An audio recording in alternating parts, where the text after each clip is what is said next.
अस्सलाम वालेकुम। Welcome to my channel फाइस over by Amna. I hope कि आप खुश होंगे। कहानी शुरू करने से पहले आपसे रिक्वेस्ट है कि अगर आपको मेरा कंटेंट पसंद आता है तो प्लीज़ मेरे चैनल को सब्सक्राइब करें। आइए मलिक सफदर हयात की एक और सनसनीखेज तफ्तीशी कहानी सुनते हैं। वो सर्दियों के दिन थे और उस वक्त रात के 10 बज रहे थे। हमें तकरीबन निस्फ घंटे कबल वक़ुआ की इत्तला मिली थी। जब मैं वक़ुआ पर पहुंचा तो मंजर खासा भयानक था। लड़की की लाश शहतीर से लटक रही थी। लाश के नीचे टीन की पेटी और पेटी के पास एक कुर्सी औंधी पड़ी थी, यानी खुदकुशी का मंजर मुकम्मल था। जिस रस्सी से फंदा लगाया गया था वो मवेशियों को बांधने वाली रस्सी थी। घर वालों ने पुलिस की तफ्तीश के लिए लाश नहीं उतारी थी, अलबत्ता लड़की के चेहरे पर कपड़ा डाल दिया था। मैं पेटी पर चढ़ गया और लड़की के चेहरे से कपड़ा हटाकर उसका जायजा लिया। अगरचे उस वक्त उसका चेहरा बहुत भयानक मंजर पेश कर रहा था, मगर बादियो नज़र में वो एक खुशशक्ल लड़की थी। उसकी उम्र 30 साल से कुछ कम ही मालूम होती थी। उसके बदन पर रेशमी जोड़ा था और पैरों से नंगी थी। बाल स्याह और घने थे जिनमें रेशमी परांदा गुंदा हुआ था। मैंने एएसआई की मदद से जाए वक़ुआ का नक्शा तैयार कर लिया और मकतूला के बुरसा से कहा कि वो लाश उतार कर चरपाई पर रख दें ताकि उसे पोस्टमार्टम के लिए भेजा जा सके। ये वक़ुआ जो पेश आया था, ये हवेली 2 जमींदार भाइयों की मिल्कियत थी। मकतूला के बारे में पता चला कि वह इन जमींदार भाइयों की छोटी बहन थी और उसका नाम जरीना था। जब मैंने लाश का मुआयना किया तो इस दौरान में मैंने कम से कम 2 चीज़ों की कमी महसूस की, लेकिन आगे चलकर इसका जिक्र मैं करूँगा। जब मैं इब्तिदाई तफ्तीश मुकम्मल कर चुका तो एक दराज कद शख्स जिसकी उम्र 35 और 40 साल के दरमियान थी मेरे पास आया और कहा, मलिक साहब, मैं आपसे 2 मिनट के लिए अलहदगी में बात करना चाहता हूँ। मैंने उसका जायज़ा लिया। उसने कंबल की बुक्कल मार रखी थी और चेहरे मोहरे से खाता पीता आदमी नजर आता था। मैं उसके साथ एक दूसरे कमरे में चला गया। उस कमरे में अंगीठी जल रही थी और खासा गर्म कमरा था। मेरा नाम चौधरी आबिद अली है, शख्स मज़कूर ने कहा। जरीना मेरी छोटी बहन थी। मैंने सर हिलाया और उसके मज़ीद बोलने का इंतज़ार करने लगा। उसने जेब से कुछ नोट निकालकर मेरी तरफ बढ़ाए और बोला, आपको इस सर्दी में बड़ी मेहनत करनी पड़ी है, ये थोड़ा सा नजराना रख लें और मेरी एक दरख्वास्त कबूल कर लें। मैंने पैसों को नज़रअंदाज करते हुए पूछा, क्या दरख्वास्त है तुम्हारी? हम इज्जतदार लोग हैं, इस वाक़ये से हमारी बहुत बदनामी हो रही है। लोग तरह तरह की बातें कर रहे हैं। हम चाहते हैं कि आप सुबह तक हम जरीना का कफन दफन हो जाए और आप इसका पोस्टमार्टम ना करें। पहले पोस्टमार्टम होगा। ये गज़ब ना करें जी, इससे हमारी और ज़्यादा बदनामी होगी। जो होना था वो हो चुका। पोस्टमार्टम होने से हमारी बहन वापस तो नहीं आ जाएगी। चौधरी, हम सरकार के मुलाजिम हैं, हमें कानूनी कार्रवाई पूरी करनी पड़ेगी। लड़की पागल थी, चौधरी आबिद ने कहा। 3 साल से इधर पागल खाने में थी। अशरफ 4 दिन पहले इसे घर लेकर आया था और आज उसने खुदकुशी कर ली। खुदकुशी का क्या सबूत है? लो जी, आप भी कमाल करते हैं। सब कुछ देखने के बाद भी आप ये कह रहे हैं। चौधरी, ये कोई सबूत नहीं है। हो सकता है कि किसी ने इसे कत्ल करने के बाद इधर लटका दिया हो, जहर दे दिया हो या गला घोट कर मार दिया हो। ऐसी कोई बात नहीं है जी, लड़की ने खुद ही अपनी जान ली है। यही मालूम करने के लिए तो पोस्टमार्टम किया जाता है कि बंदे ने खुद अपनी जान ली है या किसी ने उसे कत्ल किया है। ये इज्जत का मामला है जी। आप जितनी रकम कहें हम देने के लिए तैयार हैं। आप पोस्टमार्टम के लिए जिद ना करें। लड़की ने खुदकुशी क्यों की है? जनाब, बताया तो है कि पागल थी। चौधरी, एक बात तो बता, कभी किसी घोड़े, गधे या भेड़ बकरी ने भी खुदकुशी की है? लो जी, कभी जानवरों ने भी खुदकुशी की है? मुझे मालूम था कि तुम यही जवाब दोगे। ज़रा गौर से मेरी बात सुनो। जब आदमी पागल हो जाता है तो वो जानवरों की तरह हो जाता है, इसलिए वो खुदकुशी नहीं कर सकता। खुदकुशी हमेशा होशो हवास रखने वाला करता है। अल्लाह बेहतर जाने जी, जरीना इतनी ज़्यादा पागल नहीं थी। कुछ कुछ ठीक हो गई थी। पागल क्यों हुई थी? सब मुकद्दर के खेल हैं जी, पागल भी अल्लाह के बंदे ही होते हैं। पैदाइशी पागल थी या बाद में पागल हुई थी? मैंने पूछा। फिर उसे तामुल करते देखकर कहा, ज़रा सोच समझकर जवाब देना। मैं अभी दूसरे लोगों से भी पूछगछ करूँगा। پیدائشی پاگل نہیں تھی، بعد میں ہوئی تھی۔ جو بعد میں پاگل ہوتا ہے وہ کسی وجہ سے ہوتا ہے، کسی صدمے کی وجہ سے یا کسی حادثے کی وجہ سے۔ کوئی ایسی بات تو نہیں تھی؟ ماں کے فوت ہونے کے بعد بڑی پریشان رہتی تھی، یہی صدمہ تھا اسے؟ قدرے توقف کے بعد اس نے کہا، تو پھر جناب کتنی رقم پیش کروں؟ یہ نہیں ہو سکتا چودھری، میں نے کہا، پوسٹ مارٹم ضرور ہوگا۔ اسی لمحے ایک نوجوان جو غالباً دروازے کی اوٹ میں کھڑا ہوا تھا، جھومتا جھامتا اندر آیا اور قدرے تلخی سے بولا، تھانے دار صاحب، ہم زرینہ کا پوسٹ مارٹم نہیں ہونے دیں گے، یہ عزت اور غیرت کا معاملہ ہے۔ اس نے سفید دھوتی اور کرتے کے اوپر باسکٹ پہن رکھی تھی اور گلے میں سرخ شال تھی جس کے دونوں سرے اس نے ہاتھوں میں پکڑ رکھے تھے۔ یہ میرا چھوٹا بھائی چودھری اشرف ہے، چودھری عابد نے تعارف کرایا۔ میں نے پوچھا، کیا تمہاری بہن نے تمہارے سامنے خودکشی کی تھی؟ نہیں، میں آپ کی بات نہیں سمجھا۔ چودھری عابد نے کہا، سامنے خودکشی کرتی تو ہم اسے روک نہ لیتے؟ ہو سکتا ہے کہ یہ قتل کا کیس ہو، میں نے کہا۔ چودھری اشرف بولا، جو ہونا تھا سو ہو چکا، ہم نہیں چاہتے کہ پولیس تفتیش سے ہماری اور زیادہ بدنامی ہو۔ واہ جوان، یہ غیرت کی بات نہیں کی تو نے۔ غیرت مند لوگوں کا اگر کتا بھی کوئی مار دے تو وہ بدلہ لیے بغیر چین سے نہیں بیٹھتے۔ زرینہ نے خودکشی کی ہے، چودھری اشرف نے کہا۔ قتل وتل کسی نے نہیں کیا، اس کا کوئی دشمن نہیں تھا، ہم نے اس سے کہہ دیا ہے کہ اس کا پوسٹ مارٹم نہیں ہوگا، آپ جتنی رقم کہیں ہم دینے کے لیے تیار ہیں۔ میں نے پوچھا، زرینہ کا شوہر کہاں ہے؟ مجھے یوں لگا جیسے اشرف یہ سوال سن کر پریشان سا ہو گیا ہے۔ زرینہ شادی شدہ نہیں تھی، اس نے جواب دیا، تاہم اس کے لہجے میں تذبذب پایا جاتا تھا۔ میں سوچ میں پڑ گیا، اس کیس کی کئی باتیں وضاحت طلب تھیں، بلکہ شک میں ڈالنے والی تھیں۔ میں نے کہا، چودھری، اگر اس معاملے میں کوئی گھنڈی ہے تو خود ہی بتا دو، یہ زیادہ بہتر ہوگا کہ تم خود ہی مجھے بتا دو۔ میں کوشش کروں گا کہ لاش سرسری معائنے کے بعد آپ کو جلد سے جلد حوالے کر دوں۔ اشرف نے کچھ کہنا شروع کیا مگر بڑے بھائی نے اس کی بات کاٹتے ہوئے کہا، گھنڈی کوئی نہیں ہے، میں سارا معاملہ آپ کے سامنے رکھ چکا ہوں اور سرسری معائنے کی بھی کیا ضرورت ہے؟ ہمیں اوپر بھی جواب دینا پڑتا ہے۔ چودھری عابد میرے گھٹنوں کو ہاتھ لگاتے ہوئے بولا، ملک صاحب، آپ کوئی رپورٹ ہی درج نہ کریں، آپ کی بڑی مہربانی ہوگی۔ یہ ذرا مشکل بات ہے، میں نے رازدارانہ لہجے میں کہا، میرا کوئی اپنا ماتحت اوپر اطلاع پہنچا سکتا ہے، اور ویسے بھی بات سارے محلے میں پھیل چکی ہے۔ وہ سمجھا کہ میں اس کی باتوں میں آ گیا ہوں، بولا، حضور، ہماری عزت آپ کے ہاتھ میں ہے، آپ ہی کو کوئی مناسب راستہ تلاش کرنا ہوگا، سوچنا پڑے گا۔ میں نے کہا، لیکن ایک بات میں آپ کو پہلے ہی بتا دیتا ہوں، مگر بعد میں اگر کوئی ایسی ویسی بات سامنے آئی تو لاش کو پوسٹ مارٹم کے لیے قبر سے بھی نکالا جا سکتا ہے۔ کوئی ایسی ویسی بات نہیں ہے جی، آپ خاطر جمع رکھیں، میں تمہاری بات مان لیتا ہوں، مگر لاش ایک دفعہ مردہ خانے بہرحال جائے گی۔ دونوں بھائی ایک طرف ہو کر مشورہ کرنے لگے۔ بالآخر انہوں نے میری بات مان لی۔ میں نے لاش مردہ خانے بھجوا دی اور احتیاطاً اس کمرے کو سیل کر دیا جس میں لڑکی نے مبینہ طور پر خودکشی کی تھی۔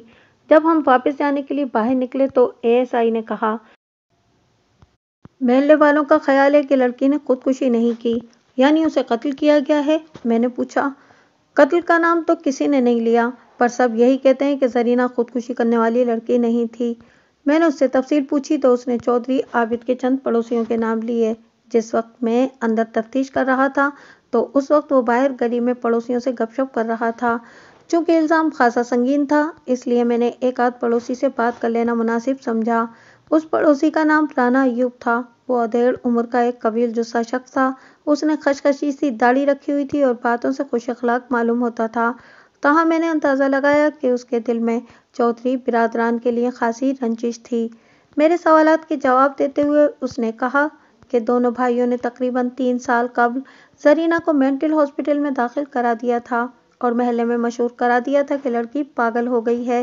اب وہ 3 روز قبل واپس آئی تھی اور 3 روز سے گھر میں جھگڑا چل رہا تھا۔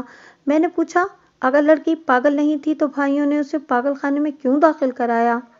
سارا چکر جائیداد کا ہے، رانا ایوب نے جواب دیا۔ جب تک ان کی ماں زندہ تھی اس وقت تک سب خیریت رہی تھی۔ کوئی شخص اسے لینے گیا تھا یا وہ خود ہی واپس آ گئی تھی، یہ پتہ نہیں چلا۔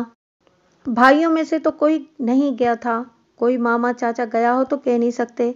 इन 3 दिनों में उन्होंने लड़की को ना तो बाहर निकलने दिया और ना ही किसी से मिलने दिया। मेरी बेटी हमीदा इससे मिलने गई थी, मगर अशरफ की बीवी ने उसे दरवाजे से ही वापस कर दिया।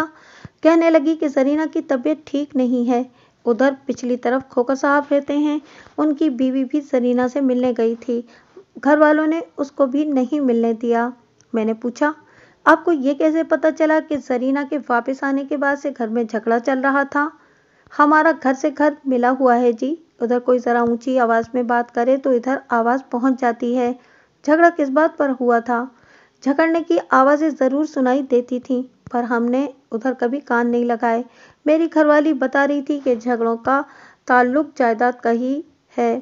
राना अय्यूब माकूल आदमी था और इतना बड़ा झूठ नहीं बोल सकता था।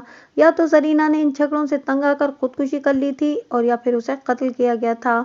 इस सूरत हाल के पेश नज़र पोस्टमार्टम करवाना बहुत ज़रूरी हो गया था। मैंने सरकारी डॉक्टर को पैगाम भेज दिया कि वो सुबह तक पोस्टमार्टम कर ले ताकि लाश बुरसा के हवाले कर दी जाए। अगली सुबह मैं थाने पहुंचा तो देखा कि चौधरी बिरादरान बड़ी बेचैनी से बाहर टहल रहे थे। उनके हमरा निस्फ दर्जन और अफराद भी थे। दोनों भाई मुझे देखकर बसूरत मेरी तरफ लपके। छोटा भाई अपने गुस्से को जब्त करते हुए बोला, थानेदार साहब, आपने हमसे कुछ वादा किया और उधर कुछ पैगाम भेज दिया। आपने सरासर धोखा किया है। मैंने सख्त नजरों से उसे घूरा। किस वादे और किस पैगाम की बात कर रहे हो? वो डॉक्टर उधर छुरियां चाकू तेज कर रहा है। अगर उसने हमारी मरहुमा बहन के जिस्म को हाथ लगाया तो हम थाने की ईंट से ईंट बजा देंगे। अभी उसकी बात पूरी भी नहीं हुई थी कि मैंने उसको गिरेबान से पकड़कर अपनी तरफ खींचा। ओए, तुम कितनी ईंटें बजा चुके हो इससे पहले? बड़ा भाई जल्दी से बीच में आ गया। मलिक साहब, दरगुजर कर दें, जवान खून है, जल्दी जोश में आ जाता है। ओए, तुम मुझसे ज़्यादा कानून जानते हो। मैंने मजीद कहा, कल तुम लोगों ने मुझे चक्कर देने की कोशिश की और असल बात नहीं बताई। कौन सी असल बात मलिक साहब? चौधरी आबिद ने पूछा। हमने तो आपको सब कुछ बता दिया था। सब कुछ बता दिया था, मगर जायदाद की बात नहीं बताई। ये नहीं बताया कि 3 रोज से तुम्हारा अपनी बहन से झगड़ा हो रहा था। जज जज जी, जायदाद जायदाद की क्या बात है? मैं दोनों को अंदर ले गया और हेड क्लर्क के कमरे में बिठाने के बाद कहा, तुम दोनों इधर बैठो, मैं फारिग होकर तुमसे बात करता हूँ। चौधरी अशरफ अकड़ने लगा। बोला, आप किस कानून के तहत हमें बिठा रहे हैं? चौधरी आबिद बोला कि इतनी देर में तो डॉक्टर अपना काम कर डालेगा। आप हमें मैयत उठवाने की इजाज़त दे दें। कफन दफन का काम करने के बाद हम खुद ही आपके पास हाजिर हो जाएंगे। मैं उन्हें रुकने का कहकर अपने कमरे में चला गया। अंदर जाकर मैंने एक हवलदार को बुलाया और कहा, हेड क्लर्क के कमरे में जो चौधरी बैठे हैं उन्हें कोई न रोके। अगर वो जाना चाहें तो बेशक चले जाएं, लेकिन उन्हें मेरे पास ना आने दिया जाए। मैं बहुत मसरूफ़ हूँ। इसके बाद मैंने एक आदमी को इस पैगाम के साथ मुर्दाखाने भेज दिया कि मकतूला के पोस्टमार्टम में कोई ताख़ीर न की जाए। थोड़ी देर बाद बड़ा भाई चला गया और छोटा भाई थाने में शोर मचाता रहा, मगर किसी ने उसे मुझ तक नहीं पहुंचने दिया। तकरीबन 1.5 घंटे बाद पोस्टमार्टम की इब्तिदाई रिपोर्ट मौसूल हो गई। इस रिपोर्ट से एक हैरत अंगेज इंकशाफ हुआ। लड़की 4 माह की हामला थी। मैंने बाहर से पता किया तो मालूम हुआ कि छोटा चौधरी भी वापस चला गया था। गालिबन उसे इस इंकशाफ की खबर मिल गई थी। मैंने 2 आदमी साथ लिए और उसकी हवेली पहुंच गया। बैठक में ताज़ियत करने वाले बैठे हुए थे।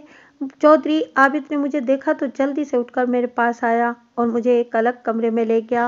वाज़े तौर पर वो डर रहा था कि मैं सबके सामने वो बात न कह बैठूं जिसे वो छुपाना चाहता था। चौधरी, पोस्टमार्टम की रिपोर्ट मौसूल हो गई है, मैंने कहा। लड़की 4 माह की हामला थी। उसने सर झुका लिया और बोला, मैं अशरफ की ज़बानी ये बात सुन चुका हूँ। क्या लड़की शादीशुदा थी? नहीं, उसने नफ़ी में सर हिलाया। शायद ये गड़बड़ उधर पागल खाने में हुई थी। आप तो जानते ही हैं कि जवान लड़की को लोग किस तरह भूखी नज़रों से देखते हैं। आप इस बात का कहीं जिक्र न करें। मरने वाले की बुराई नहीं करनी चाहिए। मेरा ख्याल है कि तुमने इसी बदनामी से बचने के लिए लड़की को कत्ल किया है। हमें इस बात का इल्म नहीं था। ये बात आपके आदमी की ज़बानी हमें मालूम हुई है। कदर तवक्कुफ़ के बाद उसने कहा, मेरा ख्याल है कि जरीना ने इसी वजह से खुदकुशी की है। बज़ाहिर ये बात वज़न रखती थी, मगर बादियो नज़र में दरहकीकत ये खोखली थी। अगर लड़की ने अपनी ज़िल्लत छुपाने के लिए खुदकुशी की थी तो ये काम परदेश में ज़्यादा मौजूद था। अब देखने वाली बात ये थी कि लड़की की इस हालत का जिम्मेदार कौन था और उसके गैरतमंद भाई इस जमीन में क्या कार्रवाई करने का इरादा रखते थे। मैंने यही सवाल जब चौधरी से किया तो वो बात गोल करने की कोशिश करने लगा। मैंने कहा, कल तो तुम इज्जत और गैरत की बात कर रहे थे। उसने चालाकी से कहा कि कानून के सामने खुलकर बात करते हुए डर लगता है। मैंने उसका रद्द अमल जानने के लिए कहा कि मैं अपने किसी आदमी को पागलखाने भिजवाने का सोच रहा हूँ। अगर उन्होंने ताउन न किया तो ये केस आला सतह तक जाएगा। उसने आंखें घुमाकर सोचा और फिर बोला, आप क्यों सहमत करते हैं? हम जरा इस काम से फारिग हो जाएं, उसके बाद सब ठीक हो जाएगा। ऐसी हरकत करने वाला बचकर कहीं नहीं जा सकता। कदरे तवक्कुफ के बाद उसने मजीद कहा, अब आपसे क्या छुपाना, हमने 2 आदमी लाहौर भेजने के लिए तैयार भी कर लिए हैं। वो 1-2 घंटे में रवाना हो जाएंगे। आप इस मामले में कुछ नहीं कर सकेंगे। अगर आपने मुजरिम को पकड़ भी लिया तो सबूत कहाँ से लाएंगे? वो अदालत में जाकर छूट जाएंगे और नुकसान फिर भी हमारा ही होगा। इस बात का अखबारों में चर्चा होगा और हम किसी को मुंह दिखाने के काबिल नहीं रहेंगे। उसकी सारी गुफ्तगू का खुलासा ये था कि हम इस मामले में मजीद कोई कार्रवाई ना करें। मैंने कहा, मैं तुम्हें कानून अपने हाथ में लेने का मशवरा नहीं दूंगा। मैं इसीलिए आपको अपना प्रोग्राम नहीं बता रहा था। मामले की तह तक पहुंचने के लिए खासी छानबीन की जरूरत थी। चौधरी ने जो कुछ मुझे बताया था उससे मैं मुतमईन नहीं था। मैंने उन लोगों से मिलना शुरू किया जो चौधरी के अंदरूनी हालात के बारे में जानते थे। इनमें उनके मिलने जुलने वाले जात, बिरादरी और रिश्तेदार शामिल थे। इस पूछगछ से रफ्ता रफ्ता बात खुलती चली गई। बाज अंदरूनी बातें जरीना की हमराज सहेलियों से मालूम हुई। इन बातों की तफसील में वाकयात की तरतीब के लिहाज से आपके सामने पेश करता हूँ। यहाँ ये बात कहनी ज़रूरी है कि जहाँ तालीम की कमी या जहालत हो वहाँ लड़कियों को ज़्यादा अहमियत नहीं दी जाती। लेकिन जरीना का बाप चौधरी ज़हूर अली बेटी को बहुत चाहता था और प्यार से उसे लाडो कहता था। लाडो उसकी अकलौती और खूबसूरत लड़की थी और सबसे बड़ी बात ये कि वो ज़हीन थी। उसकी फरमाइश को मद्देनज़र देखते हुए चौधरी ने फैसला किया था कि वो उससे आला तालीम दिलवाएगा। लेकिन मौत ने उसकी ये ख्वाहिश पूरी ही न होने दी। बाप की मौत के वक्त जरीना फर्स्ट ईयर में तालीम हासिल कर रही थी। वो अपने टांगे पर कॉलेज जाती थी और उसी पर वापस आती थी। 20 साला कोचवान का नाम अल्लाह रखा था और वो चौधरी का पुराना खिदमतगार था। एक रोज शाम को चौधरी बिरादरान ने अल्लाह रखे को अपने पास बुलाया। बड़े भाई ने कहा, अल्लाह रखे, हमने बड़ी गलत किस्म की बातें सुनी हैं। अल्लाह रखे ने घबरा कर पूछा, कौन सी बातें जनाब? चौधरी अशरफ ने कदरे धीमी आवाज में कहा, हमने सुना है कि जरीना बीबी लड़कों से मिलती मिलाती है। ये सुनकर अल्लाह रखे कोचवान के चेहरे पर हवाइयां उड़ने लगीं। वो चौधरियों का मौलूसी मुलाजिम था और ये बात अच्छी तरह जानता था कि कोई मुलाजिम चौधरी की किसी औरत का जिक्र अपनी जबान पर नहीं ला सकता था।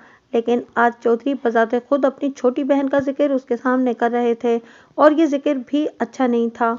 चौधरी साहब, मैंने तो ऐसी कोई बात नहीं देखी है न सुनी है। अल्लाह रखे ने आजिज़ी से कहा, बीबी सीधी मदरसे जाती है और छुट्टी पर सीधी घर आ जाती है। आज से अपनी आंखें खुली रखना। चौधरी अशरफ ने तहकमंद कहा, अगर जरीना बीबी किसी मर्द से बात करती नजर आए तो फौरन हमें खबर कर देना। अल्लाह रखा तजब्जुब करते हुए बोला, जनाब, मैं आपका चाकर, कमीन, आपकी जूतियों का गुलाम, मैं बीबी के बारे में कैसे जबान खोल सकता हूँ? चौधरी ने कहा कि यह हमारा हुक्म है, अगर जबान नहीं खोलेगा तो जबान काट देंगे। चौधरी ने जेब से कुछ पैसे निकालकर उसे दिए और कहा कि ये रख ले और अपने बच्चों के लिए कोई मरोंडा शड़ौंदा लेता जाए और देख, इस बात का किसी से जिक्र न करना, जरीना की माँ से भी नहीं। अल्लाह रखा ने डरते डरते पैसे रख लिए। उसे मालूम था कि बड़े चौधरी साहब की वफात के बाद चौधरानी जरीना का बहुत ख्याल रखती थी और भाइयों को उसके खिलाफ कोई बात नहीं करने देती थी। हमने एक और आदमी को भी जरीना बीबी की निगरानी पर लगा दिया है।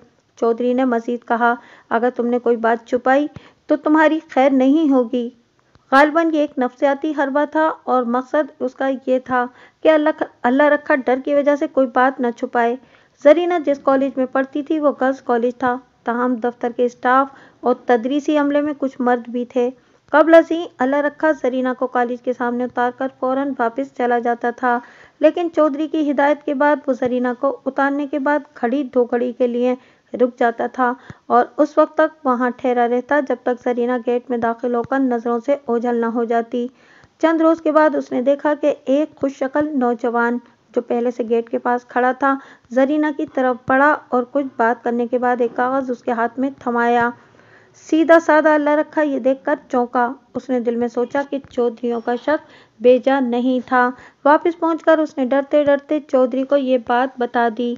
चौधरी तो ये बात सुनने के लिए तैयार ही बैठा था। उसने छोटे भाई और माँ को भी बुला लिया और अल्लाह रखे से कहा कि वो दोबारा सारी बात बताए। चौधरी साहब आप खुद ही बता दें। अल्लाह रखा ने हाथ जोड़े। जाहिल अनपढ़ आदमी हूँ, मेरे मुंह से कोई गलत सलत बात ना निकल जाए। ओए कम अकला, ये बयान का मामला है और देख घबराने की जरूरत नहीं। जो कुछ तूने देखा है वो ठीक ठीक बता दे। चौधरानी जी, मैं आपका जद्दी पुश्ती नौकर हूँ जी। मैंने बीवी पर कोई इल्ज़ाम नहीं लगाया और ना लगा रहा हूँ। जो मैंने देखा वो बता रहा हूँ। ये क्या बकवास कर रहा है? चौधरानी ने गुस्से से कहा। अब ये कमी कमीन हमारी बहू बेटियों पर इल्ज़ाम लगाएंगे? आबिद पुत्र, तूने इसकी ज़बान क्यों न खींच ली? माँ, इस गरीब की ज़बान खींचने से कुछ नहीं होगा। चौधरी अशरफ ने कहा, यह हमारा वफादार है। इसे हमारी इज्जत का ख्याल न होता तो ये अपनी ज़बान बंद रखता और दुनिया की ज़बानें चलने देता। आप इसकी बात सुन ले, फिर कोई फैसला करें। अल्लाह रखे, पूरी बात बताओ। अल्लाह रखा डरते डरते बोला, आज मैं बीबी जी को कॉलेज छोड़कर जाने लगा तो मैंने एक जवान को उनकी तरफ जाते हुए देखा। मैं समझा कि कोई ऐसी वैसी बात है, इसलिए मैं रुक गया। जवान ने कहा कि बीबी जी से कोई बात की और एक कागज उनके हाथ में देकर चला गया। चौधरानी ने हैरत और गुस्से से अल्लाह रखा की बात सुनी, फिर बोली, अल्लाह रखा, अगर ये बात झूठ निकली तो मैं तेरी हड्डी पसली एक करवा दूंगी। आ लेने दे मेरी बेटी को। चौधरी आबिद ने अल्लाह रखा को बाहर भेज दिया और माँ से बोला, माँ, गुस्सा करने से कुछ फायदा नहीं होगा। अल्लाह रखा ने जो कुछ बताया है हम इसके बारे में पहले भी सुन चुके हैं। हमें पहले यकीन नहीं आया था, मगर अब बात सच मालूम होती है। अल्लाह रखा हमारा पुराना मुलाजिम है, ये झूठ नहीं बोल सकता। कॉलेज में तो यही होता है, चौधरी अशरफ ने कहा। आज रुकेबाजियां चल रही हैं, कल को कोई और गुल खिलेगा। इस मसले का कोई ना कोई हल निकालना ही पड़ेगा और यह है कि ज़रीना अब कॉलेज नहीं जाएगी। दोपहर के वक्त जब ज़रीना घर पहुंची तो दोनों भाइयों ने यह फैसला सुना दिया। क्यों? ज़रीना ने तेज लहजे में पूछा। मैंने क्या कोई गुनाह किया है? मुझे कॉलेज जाने से कोई नहीं रोक सकता। टांगे तोड़ दूंगा अगर घर से बाहर कदम निकाला, अशरफ ने कहा। हमें तेरी रुकेबाजी का सारा हाल मालूम हो गया है। रुकेबाजी? ज़रीना चौंक कर बोली। किस रुकेबाजी की बात कर रहे हो? जरा देखो तो इसकी दीदा दिलेरी। आज सुबह कॉलेज के गेट पर तुम किस नौजवान से बातें कर रही थी? मैं बातें कर रही थी? हमें उल्लू बनाने की कोशिश नहीं करो। उस लड़के ने तुम्हें एक रुका भी दिया था। लम्हे भर के लिए ज़रीना का चेहरा सुर्ख पड़ गया, जैसे उसकी चोरी पकड़ी गई हो। वो तो दफ्तर में काम करने वाले किसी क्लर्क का भाई था और चूंकि मर्दों को अंदर जाने की इजाज़त नहीं होती, इसलिए उसने कहा था कि मैं उसके भाई को रुका पहुंचा दूं। माँ ने परेशानी से पूछा, तूने एक गैर मर्द के हाथ से रुका लेकर दूसरे गैर मर्द को पहुंचाया? पहले तो मैं कुछ समझी ही नहीं थी कि वो क्या कह रहा है, ज़रीना ने कहा। उसके भाई के बच्चे को चोट लग गई थी, वो चाहता था कि मैं उसका रुका अंदर पहुंचा दूं। मैंने अंदर जाकर उस भाई को रुका दे दिया। ये झूठ बोलती है, अशरफ ने कहा। इतनी सारी लड़कियों में सिर्फ यही रह गई थी रुका पहुंचाने वाली। झूठ तुम बोल रहे हो। बहन पर इल्ज़ाम लगाते हुए तुम्हें शर्म नहीं आती? ज़्यादा बकबक करने की ज़रूरत नहीं है। तुम कल से कॉलेज नहीं जाओगी। अब्बा जी ने मुझे आला तालीम दिलाने का वादा किया था। अब्बा जी के लाड ने ही तुम्हें ज़्यादा ख़राब किया है, बड़े भाई ने कहा। अब तुम हमारी जिम्मेदारी हो। अगर कोई ऊंच नीच हो गई तो लोग हमें लान तान करेंगे। पर क्यों होगी ऊंच नीच? ज़रीना ने चीख कर कहा। मैं जाहिल गंवार हूँ या कोई बाजारी औरत हूँ? चुप हो जा, छोटे भाई ने धमकीआमेज लहजे में कहा। नहीं तो सीधा कर दूंगा। हमारे लिए एक ही नमूना काफ़ी है। ये किसी ने मेरे साथ दुश्मनी की है, मेरे खिलाफ साजिश की है, मुझे जानबूझकर बदनाम किया है। मैं भी सोच रही थी कि उस लड़के ने सबको छोड़कर मुझे को क्यों रुका दिया है? मैं उसके भाई को कल जाकर पकड़ूंगी। माँ, ये किसी ने मेरी चुगली खाई है। माँ अल्लाह रखे का नाम लेने लगी तो अशरफ जल्दी से बोला, कोई ज़रूरत नहीं किसी का नाम लेने की। अगर ये बात झूठ होती तो फिर हम चुगली लगाने वाले को पकड़ते। ये रुकाव वसूल करने का इकरार कर चुकी है। अगर तुम्हारे अंदर गैरत है ना तो मेरे साथ चलो, उस क्लर्क के भाई को पकड़ो जिसने मुझे रुका दिया था। मेरे सामने उससे पूछो कि क्या बात है, उसने मुझे क्यों रुका दिया था, क्या लिखा था उसमें। गंद को दबा ही रहने दो। तुम नहीं पूछोगे तो मैं अपनी प्रिंसिपल से बात करूंगी। गंद तुम्हारे दिल में है, मेरा दिल बिल्कुल साफ है। जरीना पर दम बदम हिस्ट्रियाई कैफियत तारी हो रही थी। मैं पागल नहीं हूँ, जाहिल नहीं हूँ। माँ, तुम बताती क्यों नहीं कि किसने मेरी चुगली खाई है? ये काम अल्लाह रखे का है, माँ ने जवाब दिया। ये सुनकर जरीना का गुस्सा फजूतर हो गया। उसने एक मुलाजमा को भेजकर अल्लाह रखे को बुलाया और उस पर चढ़ दौड़ी। जलील कमीने कुत्ते, तूने अपने मालिकों पर ही भौंकना शुरू कर दिया है। बेगैरत, तू मुझ पर तोहमत लगाने से पहले मुझसे बात तो कर लेता। अल्लाह रखा सर झुकाए चुप खड़ा रहा। वो बोलता भी तो क्या? चौधरी बिरादरान ने उसे मुंह बंद रखने की ताकीद कर रखी थी। जरीना ने उसे चुप देखकर 2-4 थप्पड़ उसके मुंह पर मारे। हरामखोर, चुप क्यों खड़ा है, बोलता क्यों नहीं? अशरफ ने बहन का बाजू पकड़कर एक तरफ किया और अल्लाह रखे को वापस भेजने के बाद बोला, बहुत तमाशा हो गया, अब अपना मुंह बंद कर ले वरना अच्छा नहीं होगा। जरीना ने एक झटके से अपना बाजू छुड़ाया और चिल्लाकर बोली, जब तक माँ जिंदा है मुझ पर कोई पाबंदी नहीं लगा सकता। मैं देखूंगी कि कौन मुझे कॉलेज जाने से रोकता है। लेकिन उसका सारा जोर बोलने तक महदूद रहा। भाई जोरावर थे, माँ भी उनके सामने बोलने से गुरेज करती थी। मुबादा रहा सहा एहतराम भी जाता रहे। भाइयों ने जरीना की तमाम कापियाँ किताबें बोरी में डालकर गायब करवा दी और उसके एहतजाज के बावजूद भी उसे कॉलेज नहीं जाने दिया। जरीना कई रोज तक इसी गम में रोती रही। उसने खाना पीना और अच्छे कपड़े पहनना छोड़ दिया। बाल बखेरे दीवानों की तरह हवेली में बेचैन फिरती रहती। अगर कोई मिलने आता तो उसे रो रो कर भाइयों की ज्यादतियों के बारे में बताती। बिलाखिर उसकी भाभीियों ने ये कहना शुरू कर दिया कि बेचारी के दिमाग पर असर हो गया है, पागल हो गई है, हर वक्त उल्टी सीधी बातें करती रहती है। फिर भाइयों ने भी यही कहना शुरू कर दिया और जरीना के बाहर जाने पर पाबंदी लगा दी। अगर एक ज़हीन फतीन लड़की को घर में कैद कर दिया जाए और उसकी तरक्की के रास्ते बंद कर दिए जाएं तो वो सचमुच पागलों जैसी हो जाती है और पागलों जैसी नजर आने लगती है। जरीना की हालत भी कुछ ऐसी ही हो गई थी। कुछ अरसे के बाद भाइयों ने बिरादरी के एक मामूली से पढ़े लिखे नौजवान से जरीना का रिश्ता तय कर दिया। इस रिश्ते की पहली शर्त यह थी कि जरीना को जायदाद में से हिस्सा नहीं मिलेगा। इस रिश्ते की पहली शर्त ये थी कि जरीना को जायदाद में से हिस्सा नहीं मिलेगा। नौजवान ने यह शर्त कबूल कर ली। जब जरीना को ये बात मालूम हुई तो उसने चीख चीख कर पूरा घर सर पर उठा लिया। उसे न मज़कूरा रिश्ता मंजूर था और न वो जायदाद से दस्तबरदार होने के लिए तैयार थी। उसके इस एहतजाज से सिर्फ इतना फायदा हुआ कि लड़के वालों ने रिश्ते से इनकार कर दिया। एक रोज बड़े भाई ने जरीना को अलहदगी में बुलाकर कहा, जरीना, मुझे तुम्हारी बहुत फिक्र है। मैं देख रहा हूँ कि घरेलू झगड़ों की वजह से तुम्हारी जिंदगी बर्बाद हो रही है और तुम्हारी शादी की उम्र भी निकली जा रही है। अगर तुम मेरे साथ ताउन करने का वादा कर लो तो मैं सब कुछ ठीक कर दूंगा। जरीना ने दुखी लहजे में कहा, आज आपको अपनी पागल बहन की कैसे याद आ गई? मैं तुम्हारा दुश्मन नहीं हूँ, मुझे तुम्हारा बहुत ख्याल है, लेकिन तुम किसी की बात सुनती ही नहीं। उधर वो अशरफ भी अपनी जिद पर अड़ा हुआ है, इस तरह कैसे काम बनेगा? मैं कौन सी बात नहीं सुनती? अपने आप को बना संवार कर रखा करो और मिलने जुलने वालों से सोच समझ कर बात किया करो। अच्छा, आप मेरे ऊपर जुल्म करते रहें और मैं मुंह से आवाज़ भी ना निकालूं? दरअसल अशरफ को तुमसे जिद हो गई है और तुम्हें जायदाद से हिस्सा नहीं देना चाहता वो। अगर तुम जायदाद से दस्तबरदारी लिख दो तो मैं तुम्हें दोबारा कॉलेज में दाखिल करा देता हूँ। मैं लिख दूंगी। जरीना तालीम जारी रखने की बात सुनकर खुश हो गई। अब जो कहेंगे मैं वही लिख दूंगी, लेकिन पहले मैं अपनी तालीम मुकम्मल करूंगी, उसके बाद मैं जायदाद से दस्तबरदारी लिख दूंगी। भाई ने पूछा, पहले लिखने में क्या हर्ज है? मुझे आप पर भरोसा नहीं रहा। जरीना ने साफ अल्फाज में जवाब दिया, आप मुझ पर बहुत जुल्म कर चुके हैं। चौधरी आबिद ने छोटे भाई से मशवरा किया और जरीना के कॉलेज जाने की उसको इजाज़त दे दी गई। दोनों की नीयत अच्छी नहीं थी और उनकी नज़र फ़कत जायदाद पर थी। जरीना का 1 साल ज़ाया हो चुका था, ताहम उसने इन सब को अपने जहन से भुला दिया और कॉलेज में दाखिला लेकर फिर से मेहनत शुरू कर दी।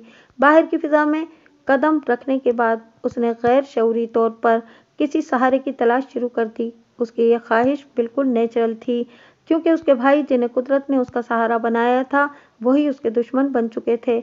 ले दे के एक माँ थी और वो भी अब दबकर रहती थी। जरीना खुद भी कमज़ोर थी, भाइयों का मुकाबला नहीं कर सकती थी। इस गैर शऊरी ख्वाहिश के नतीजे में जरीना अपनी एक क्लासमेट के भाई की तरफ माइल होना शुरू हो गई, जो एक सुलझा हुआ नौजवान था और बीए फाइनल में पढ़ता था। उसका नाम साजिद था और उसकी बहन का नाम सादिका था। शुरू में जरीना सादका के तवस्सुस से साजिद से बात करती थी, फिर रफ्ता रफ्ता दोनों करीब आ गए और दरमियानी वास्ते की ज़रूरत ना रही। दोनों की मुलाकातें हमेशा सादका के घर पर ही होती थीं। साजिद चूंकि फाइनल ईयर में पढ़ता था, इसलिए वो उनको पढ़ाई में मदद भी देता था और ये लड़कियों के साथ मिलने का एक माकूल बहाना था। सादका दोनों को गाहे बगाहे तन्हाई भी फराहम कर देती थी। जब बेतकल्लुफ़ी बढ़ी तो जरीना ने साजिद को अपने भाइयों के बारे में बताना शुरू कर दिया। साजिद ने उसे हौसला दिया और कहा कि वो ज़रूरत पड़ने पर उसका पूरा पूरा साथ देगा, और जरीना उसकी बातों से बड़ी हिम्मत महसूस करने लगी। जब उसके सालाना इम्तहान के दिन करीब आए तो एक रोज़ बड़े भाई ने कहा, जरीना, हमने अपने वादे के मुताबिक तुम्हें तालीम हासिल करने की पूरी इजाज़त दे दी है। अब अपने वादे के मुताबिक तुम कागज़ पर दस्तखत कर दो। जरीना ने कहा, मैंने तालीम मुकम्मल करने के बाद दस्तखत करने का वादा किया था। इसकी फ़िक्र नहीं करो, तुम्हारी तालीम का ज़िम्मेदार मैं हूँ। तालीम तुम्हारी चलती रहेगी। मैं 4 आदमियों के सामने तुम्हें ज़बान देने के लिए तैयार हूँ। जरीना कुछ नर्म पड़ गई। उसने कहा कि वो माँ से मशवरा करने के बाद कोई फ़ैसला करेगी। उसे ये भी डर था कि उसके इनकार की वजह से भाई कहीं उसे दोबारा घर में ना बिठा दें। 2 रोज़ के बाद उसने साजिद से इस मामले में मशवरा किया। साजिद ने पूरी बात सुनने के बाद कहा, मैं तुम्हें दस्तखत करने का मशवरा कभी नहीं दूंगा। मेरे ख्याल में तुम्हारी तालीम सिर्फ इसी वजह से चल रही है कि अभी तुमने जायदाद से दस्तबरदारी इख्तियार नहीं की, लेकिन जैसे ही तुमने स्टैम्प पेपर पर दस्तखत किए तुम्हारी हैसियत ख़त्म हो जाएगी। जायदाद की तफसील क्या है? तकरीबन 10 मुरब्बा ज़मीन है। इसके अलावा हवेली और माल मवेशी भी हैं। 10 मुरब्बा ज़मीन में कम से कम 2 मुरब्बे ज़मीन तुम्हारे हिस्से में आएगी। तुम्हें अपना हिस्सा नहीं छोड़ना चाहिए। छोड़ना तो मैं भी नहीं चाहती, लेकिन भाइयों के सामने बेबस हूँ। मेरे पास कोई ताकत, कोई हीला वसीला नहीं है। अगर मैंने दस्तखत करने से इनकार किया तो कोई अजब नहीं कि वो मुझे दोबारा घर में बंद कर दें। इनकार मत करो, बस किसी तरह टालती रहो। इस बात पर जम जाओ कि तुमने तालीम मुकम्मल करने के बाद दस्तखत करने का वादा किया था, और देखो, दस्तखत बिल्कुल न करना।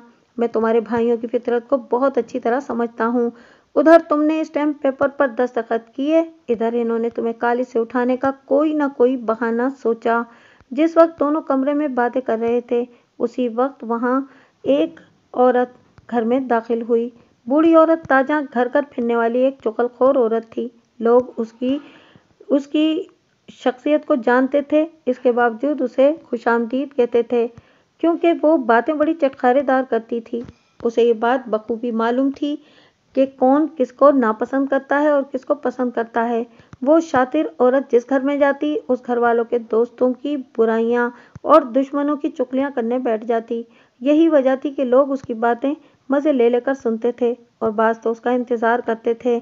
उस वक्त सादका और उसकी माँ किचन में थीं। सादका जरीना के लिए चाय बना रही थी और उसकी माँ खाना पकाने के काम में मसरूफ़ थी। ताजा ने ड्राइंग रूम से बातों की आवाज़ सुनी तो बेआवाज़ चलती हुई आगे बढ़ी और दरवाजे में रुककर अंदर झांका। जब उसने देखा कि चौधरी आबिद की बहन साजिद से बातें कर रही है तो उसने आंखें मटकाईं और फौरन ही वापस चल दी, लेकिन साजिद ने उसे देख लिया और जल्दी से उठकर उसके पीछे लपका। मासी ताजा, खैर तो है? उसने पूछा। कैसे आना हुआ? खैर है पुत्र, खैर है, मासी ताजा ने कहा। मैं इधर से गुजर रही थी कि सोचा तेरी माँ को सलाम करती चलूं। कई दिनों से मुलाकात नहीं हुई थी। जीरा को मिलने गई थी। बेचारी की कुड़ी की मंगनी टूट गई है। नज़ीरा और जीरा से साजिद की माँ के ताल्लुकात अच्छे नहीं थे। बेचारी अपनी किस्मत को रो रही थी। मैंने कहा जीरा, तू क्यों फिक्र करती है? मैं तेरी कुड़ी के लिए रिश्ता ढूंढ के लाऊंगी। साजिद दिलचस्पी लेते हुए बोला। मासी, जीरा की लड़की तो काफ़ी खूबसूरत है, उसकी मंगनी कैसे टूट गई? मुंडे को नौकरी मिल गई है, उसका दिमाग ज़रा उच्चा हो गया है। मासी ताजा ने कहा। फिर होले से बोली, तेरे लिए बात करूं? साजिद ने मजाक के रंग में पूछा। लड़की से या लड़की की माँ से? चल शरीर ना होवे ते। मासी ताजा ने साजिद को थप लगाई। फिर होले से पूछा, ये चौधरियों की कुड़ी तेरे कोल पढ़ने आती है? वो सादका की सहेली है, साजिद ने मोहतात लहजे में जवाब दिया। दोनों एक ही क्लास में पढ़ती हैं। मैं कभी कभी इनकी मदद कर देता हूँ। इतने में सादका चाय बनाकर ले आई और मासी ताजा किचन की तरफ चली गई। उस रोज जरीना घर पहुंची तो उसे पता चला कि मासी ताजा उनके घर से होकर जा चुकी थी। ताहम उसे इस बात पर हैरत हुई कि उसके भाइयों ने साजिद के बारे में कोई बात नहीं की थी और न ही उससे सादका के घर जाने से मना किया था। इसके चंद रोज के बाद इत्तला मिली कि साजिद दरिया में डूबकर हलाक हो गया है। उसके कपड़े एक पेड़ के नीचे रखे हुए थे, जिससे ये तासुर मिलता था कि वो नहाने के लिए दरिया में उतरा था। लेकिन ये बात किसी की समझ में न आई कि वो अकेला दरिया पर क्यों गया था। इससे पहले वो कभी इस तरह दरिया पर नहाने नहीं गया था। ये बात सिर्फ जरीना ही जानती थी कि साजिद के साथ क्या सानेहा पेश आया था और उसे किसने हलाक किया था। लेकिन वो बदनामी के डर से कोई बात मुंह से ना निकाल सकी। इस सानेहे के चंद हफ्तों के बाद चौधरी आबिद स्टैम्प पेपर तैयार करके ले आया और जरीना से उस पर दस्तखत करने को कहा। जरीना को साजिद की मौत का सख्त दुख था। वो अपने भाइयों को उसका कातिल समझती थी। जिंदगी में पहली बार उसे एक हमदर्द मिला था, लेकिन उसके संगदिल भाइयों ने उसे मौत के मुंह में धकेल दिया था। मैं इस कागज पर दस्तखत नहीं करूंगी, उसने साफ इनकार कर दिया। तुम दस्तखत करने का वादा कर चुकी हो, बड़े भाई ने याद दिलाया। अभी मेरी तालीम मुकम्मल नहीं हुई है, जरीना ने कहा। छोटे भाई ने कहा, अगर जिद करोगी तो तालीम कभी मुकम्मल नहीं होगी। यह हमारी मेहरबानी है कि हमने तुम्हें पढ़ने की इजाज़त दे दी है। बेहतर यही है कि दस्तखत कर दो। आप लोग ये ज़मीन मुझसे छीनना चाहते हैं? जरीना ने जानना चाहा। क्या इस पर मेरा हक नहीं है? क्या बाप की विरासत में लड़कियों का हिस्सा नहीं होता? लड़कियों को पराए घर जाना होता है, लेकिन जद्दी पुश्ती जायदाद पराए घर नहीं जा सकती। मैं जाहिल नहीं हूँ, मुझे भी कानून आता है। लड़कियों को उनके हिस्से से महरूम नहीं किया जा सकता। किसी कानून में नहीं लिखा कि अगर लड़कियों को पराए घर जाना हो तो उनका हक मान लो। ज़्यादा बड़बड़ नहीं कर। हम किताबों के कानून को नहीं मानते हैं। अल्लाह के कानून को भी नहीं मानते? जरीना ने तेज लहजे में पूछा। क्या अल्लाह ने बेटियों का हिस्सा नहीं रखा? क्या बेटियों को पैसे की जरूरत नहीं होती? आप क्यों नहीं अपना हिस्सा मेरे नाम कर देते? छोटे भाई ने जरीना के बाल पकड़ लिए। बस बहुत हो गई, ये दस्तखत करती है या नहीं? माँ ने कहा कि बेटी जिद न करो, दस्तखत कर दो, ये लोग तेरी जान नहीं छोड़ेंगे। लाओ कागज मुझे दो, जरीना ने कहा। छोटे भाई ने बाल छोड़ दिए और स्टैम्प पेपर जरीना की तरफ बढ़ाया। जरीना ने उसके हाथ से स्टैम्प पेपर ले लिया और अचानक उसके टुकड़े टुकड़े कर दिए। अशरफ ने बेख्तियार उसके मुंह पर थप्पड़ मारा। मारो और मारो, जरीना चीख पड़ी। टुकड़े कर दो, लेकिन अपना हिस्सा तुम्हारे हवाले नहीं करूंगी। तुम कातिल हो, खूनी हो, अल्लाह के अजाब से डरो। ये सब कुछ यहीं रह जाएगा, कब्र में सिर्फ एमाल जाएंगे। अशरफ का गुस्सा फजूतर हो गया। वो थप्पड़ों और लातों से जरीना की पिटाई करने लगा। माँ चीखने लगी। बड़े भाई ने अशरफ को एक तरफ हटा दिया और कहा, हमसे बड़ी गलती हुई, इसको कॉलेज जाने की इजाज़त नहीं देनी चाहिए थी। मैंने तो आपको पहले ही मना किया था, अशरफ ने कहा। 10 जमातें क्या पड़ गई है, दिमाग आसमान पर पहुंच गया है, हमें कानून पढ़ाती है। बड़े भाई ने कहा, कल से तुम कॉलेज नहीं जाओगी, बल्कि घर से बाहर भी नहीं निकल सकोगी। दोनों भाई बाहर निकल गए और कमरे में माँ बेटी की सिसकियां उभरने लगीं। उस दिन जरीना पर जो पाबंदी लगाई गई वो पहले से भी ज्यादा सख्त थी। भाइयों ने अपनी बीवियों से कह दिया था कि वो जरीना से खूब काम लें और उसके साथ कोई नरमी न बरतें।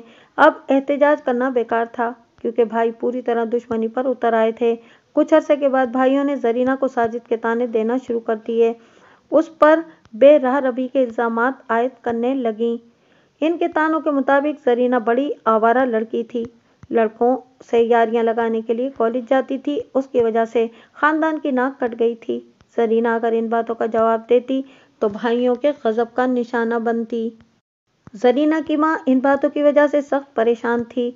उसने 2-3 जगहों पर बेटी के रिश्ते की बात चलाई, मगर उसकी बहुओं ने हर दफा लड़के वालों को बदजन कर दिया। उन्होंने बिरादरी में ये मशहूर कर दिया था कि लड़की आवारा, बदचलन और नीम पागल है। इन बातों ने जरीना को वाकई नीम पागल बना दिया था। वो एक बार फिर उजड़ी उजड़ी सी हालत में रहने लगी। माँ के सिवा कोई उसका तसल्ली दिलासा देने वाला नहीं था। माँ के दिल पर इन बातों का बहुत असर पड़ रहा था, लेकिन उसका कोई बस नहीं चलता था। बिलाखिर शौहर की वफात के 4 साल बाद उसका भी इंतकाल हो गया। माँ की वफात के बाद जरीना बिल्कुल बेसहारा हो गई। भाभीियों ने उसे पहले से ज्यादा दुख देने शुरू कर दिए। वो हर वक्त तानों से उसका सीना छलनी करती रहती। जरीना ज्यादातर खामोश रहती, लेकिन जब उसकी कुव्वत बर्दाश्त जवाब दे जाती तो फिर वो फट पड़ती और चीख चीख कर सारा घर सर पर उठा लेती। फिर ना तो वो किसी धमकी से घबराती और ना ही मार से डरती। जिस इंसान की बात सुनने वाला कोई ना हो, उसकी ऐसी ही कैफियत होती है। फिर वो अपनी बात नहीं सुनाता, फकत अपने दिल की भड़ास निकालता है। एक शाम बड़े भाई ने जरीना से कहा कि अगर तुम इन हरकतों से बाज नहीं आओगी तो मैं तुम्हें पागल खाने में जमा करा दूंगा। करवा दो, जरीना ने भर्राई हुई आवाज में कहा। आज ही करवा दो। अगर मैं पागल हूं तो भी ये याद रखना कि तुम लोगों ने मुझे पागल किया है। वो पागल खाना इस अजाब खाने से बहरहाल अच्छा होगा। अगर तुम समझते हो कि मैं यहाँ खुश हूँ तो सुन लो कि मैं यहाँ बिल्कुल खुश नहीं हूँ। तुमने जो कुछ मेरे साथ किया है उसकी सजा तुम्हें जरूर मिलेगी। जरीना, हम तेरे दुश्मन नहीं हैं। दुश्मन? दुश्मन तुम लोगों से अच्छे होते हैं। उनका इंसान मुकाबला तो कर सकता है, उनसे बचने की कोई तदबीर तो कर सकता है। तुम्हारी इस फजूल बकबक से सब लोग परेशान हैं। क्या तुम अपनी जबान को लगाम नहीं दे सकती? ये फजूल बकबक नहीं, एक मजलूम लड़की की फरियाद है। तुम लोग मुझ पर जो जुल्म कर रहे हो वो एक रोज जरूर रंग लाएगा। अगर तुम मेरे साथ ताउन करती तो यहाँ तक नौबत ना पहुँचती और अब तक तुम्हारी तालीम भी मुकम्मल हो चुकी होती। तुम्हारे साथ जो कुछ हुआ है उसमें तुम्हारी जुबान दराजी का ज्यादा कसूर है। अगर तुम इस जबान दराजी से बाज नहीं आओगी तो अपना और ज्यादा नुकसान करोगी। मैं न जबान दराज हूँ न फजूल बकबक करती हूँ। जरीना फट पड़ी। तुम और तुम्हारी बीवियाँ तो बड़ी खुशगुफ्तार और पारसा हैं। मुझे पागल और आवारा किसने मशहूर किया है? मेरी शादी में किसने रोड़े अटकाए हैं? सुबह शाम कौन तानों से मेरा सीना छलनी करता है? मेरे हिस्से की जायदाद पर किसकी नजरें लगी हुई हैं? मेरे एहतजाज को फजूल बकबक कहते हो? मुझे पागल खाने में जमा करवाने की धमकियां देते हो? मैं इंसान हूँ, माल मवेशी नहीं हूँ। मैं अपने दुख किसको बताऊं? तुम भाई होकर मेरे दुश्मन बने हुए हो। अपनी बीवियों को मेरे पीछे लगा रखा है। मेरी दादो फरियाद तुम्हें सुनाई नहीं देती। मुझे बताओ, मैं किसके सामने जाकर रोऊं? किससे इंसाफ मांगूं? मुझे कैदियों की तरह इस घर में बंद कर रखा है। न बाहर जा सकती हूँ, न किसी से मिल सकती हूँ। किसी घर आए मेहमान के पास बैठती हूँ तो तुम्हारी बीवियां काम के बहाने उठा देती हैं। फिर मेहमानों के कानों में फूंके मारती हैं कि ये पागल है, इसके सामने कोई बात ना करो। अभी तो मैं ठीक हूँ, लेकिन अगर मेरे साथ यही होता रहा तो मैं सचमुच पागल हो जाऊंगी। अशरफ ठीक कहता है, तुम्हारे साथ तो बात करना ही फजूल है। तुम किसी की बात सुनती ही नहीं। मेरी बात तो जैसे सब सुनते हैं।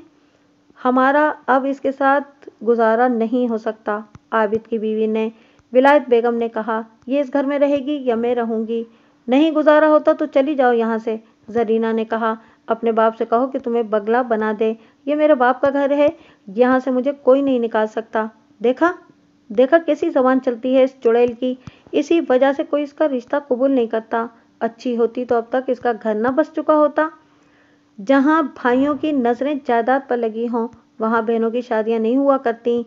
ननद और भावज में तल्ख जुमलों का तबादला होने लगा। खुद खर्च भाई ने अपनी बीवी को दूसरे कमरे में भेज दिया और बहन से कहा कि मैं तुम्हें आखिरी मौका दे रहा हूँ, इसलिए गौर से मेरी बात सुनो। मैंने तुम्हारे लिए एक बहुत अच्छा रिश्ता देखा है। लड़का पढ़ा लिखा है और खाते पीते खानदान से ताल्लुक रखता है। मैं चाहता हूँ कि साल फसल की कटाई के बाद तुम्हारी शादी हो जाए। उसने कदरे तवक्कुफ किया और फिर बोला, लेकिन शादी से पहले तुम्हें पक्के कागज पर दस्तखत करना पड़ेंगे। और अगर मैं दस्तखत ना करूं तो? देखो जरीना, जायदाद हमारे कब्जे में है और कब्जे में ही रहेगी। मैं दस्तखत सिर्फ इसलिए करवाना चाहता हूँ कि बाद में हमारी औलादों के दरमियान कोई फूट न पड़े। फूट तो जरूर पड़ेगी। अब तो मैं मरकर भी किसी कागज पर दस्तखत नहीं करूंगी। तुम लोगों ने मेरी जिंदगी तबाह कर दी है। मैं जालिमों और गासिबों को अपना हिस्सा कभी नहीं दूंगी। किसी यतीम खाने के नाम कर दूंगी, लेकिन तुम्हें नहीं दूंगी। चौधरी आबिद समझ गया कि अब बात नहीं बनेगी। उसने भाई से मशवरा किया और सरीना को जबरदस्ती पागल खाने में दाखिल करवा दिया। یہ 3 سال پرانی بات تھی۔ واقف کار لوگوں کا یہ بھی کہنا تھا کہ اگر چودھری برادران نے بہن کو پاگل خانے میں داخل کروانے سے پہلے کئی روز تک ایک کوٹھی میں بند رکھا تھا اور اس کا حلیہ ایسا بنا دیا تھا کہ وہ واقعی پاگل لگتی تھی۔ یہ تمام واقعات جو آپ اوپر سن چکے ہیں، یہ تقریباً 25-30 افراد سے پوچھ گچھ کے بعد میرے علم میں آئے۔ اس دوران میں نے ایک ASI کو لاہور روانہ کر دیا تھا تاکہ وہ مینٹل ہاسپٹل سے زرینہ کے بارے میں پوچھ کر آئے۔ جیسا کہ میں نے شروع میں کہا تھا کہ وقوعہ کے معائنے کے بعد اور اس دوران میں مجھے 2 چیزوں کی کمی محسوس ہوئی تھی۔ پہلی کمی میں نے یہ دیکھی تھی کہ جس شتیر میں رسی بندھی ہوئی تھی وہ خاصا اونچا تھا۔ میں نے پیٹی کی پیمائش کی، اس کے پاس پڑی ہوئی کرسی کی اونچائی ناپی، مقتولہ کے قد اور بازوؤں کی پہنچ کی پیمائش کی اور دیکھا کہ تقریباً 1 فٹ کا فرق رہ جاتا تھا۔ یعنی اگر لڑکی پیٹی کے اوپر رکھی ہوئی کرسی پر کھڑی ہو کر اپنے ہاتھ بلند کرتی تو ہاتھوں کی انگلیوں اور شتیر کے درمیان 1 فٹ کا فاصلہ رہ جاتا۔ کرسی اور پیٹی کے علاوہ کمرے میں کوئی اور ایسی چیز نہیں تھی جسے فاصلہ کم کرنے کے لیے استعمال کیا جا سکتا۔ دوسری کمی میں نے یہ دیکھی کہ کمرے میں کوئی زنانہ چپل یا سینڈل نہیں تھی۔ وہ سردیوں کا موسم تھا اور ٹھنڈے فرش پر ننگے پاؤں چلنا خاصا تکلیف دہ امر تھا۔ بات کی تفتیش کے دوران کئی اور باتیں بھی سامنے آئیں۔ چودھری عابد نے اپنے ابتدائی بیان میں کہا تھا کہ اس کا بھائی اشرف بہن کو پاگل خانے سے گھر لایا تھا، مگر یہ بات سچی نہیں تھی۔ لوگوں کے بیانات سے ظاہر ہوتا تھا کہ اشرف ان دنوں علاقے سے باہر نہیں گیا تھا۔ کم سے کم 2 افراد نے اپنے بیان میں کہا تھا کہ اگر انہوں نے رات کے 9-9:30 بجے ایک نارنجی رنگ کی کار حویلی کے سامنے رکتے دیکھی تھی اور زرینہ اس کار سے اتری تھی۔ اس نے عمدہ قسم کا ریشمی لباس پہن رکھا تھا اور ایک سرخ رنگ کی شال پہن رکھی تھی اور کار چلانے والا کوئی ڈرائیور معلوم ہوتا تھا۔ زرینہ کے ساتھ ایک سوٹ کیس بھی تھا جسے ڈرائیور نے حویلی تک پہنچایا تھا۔ اگر یہ بیان سچا تھا تو پھر یہ جاننا لازمی معلوم ہوتا تھا کہ زرینہ پاگل خانے سے نہیں آئی تھی۔ یہ بیان جن 2 افراد نے دیا تھا وہ اتنے معتبر نہیں تھے، لیکن ان کے بیان پر شک کرنے کی کوئی وجہ بھی نہیں تھی۔ موت کے وقت بھی زرینہ اچھے لباس میں ملبوس تھی اور اس کے بال سلیقے سے بنے ہوئے تھے اور ان میں ریشمی پراندہ گندھا ہوا تھا۔ ان واقعاتی شواہد کی بنا پر مجھے یقین ہو گیا کہ زرینہ کو قتل کیا گیا تھا۔